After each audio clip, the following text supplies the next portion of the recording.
so let's talk a little bit about what's going on in Ohio, because it's really out of control. And I was talking about Pete Buttigieg, and the first in relation to stupid Sonny Hostin's comment about black owners.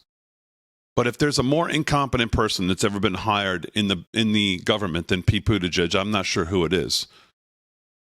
But putting him aside, has anyone heard a single federal office or agency within the Department of Transportation or the EPA communicate to the public what we're actually dealing with here in Ohio? What the actual safety threats are in this town, and now about who knows, God knows how many miles around the area?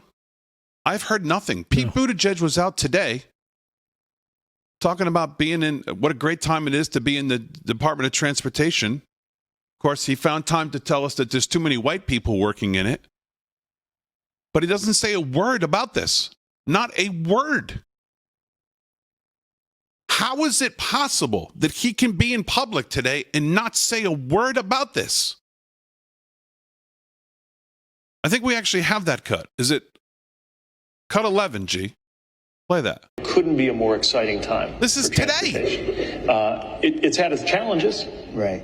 I mean, if you look at what the American transportation systems have faced in the last 2 or 3 years, partly because of the pandemic, we've faced issues from container shipping to airline cancellations. Mm-hmm. Now we got balloons. That's right.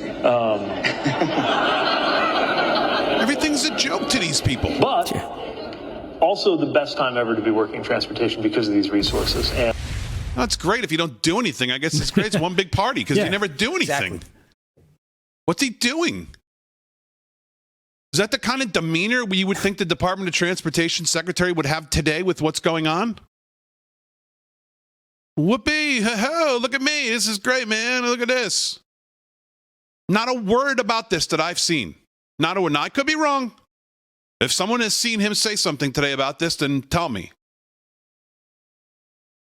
So I tried to read as much as I could about this today and come up with the best way to lay this out, because there's not a lot of coverage. I mean, there's coverage from the sources and the people that we would expect, this audience, and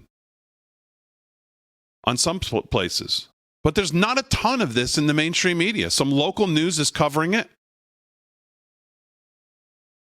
So I found Scott DeGroat, who I'm not familiar with really at all, but he has a Substack, and his article today is entitled "A Domestic Chernobyl in East Palestine, Ohio. Dead animals, people getting sick, arrested journalists, and the MSM blackout." And he says on February 3rd, which is 10 days ago, a train owned by Norfolk Southern Freight derailed in East Palestine, Ohio, carrying toxic chemicals, carrying gallons of vinyl chloride, spilled into the ground and into the water.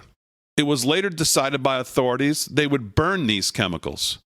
Vinyl chloride in the air breaks down in a few days, resulting in the formation of several other chemicals, including hydrochloric acid, formaldehyde, and carbon dioxide. That sounds healthy. This wasn't the only chemical that was spilled, though. The EPA was not forthcoming with the public and later admitted more chemicals were spilled. And it also got into the waterways and the creeks.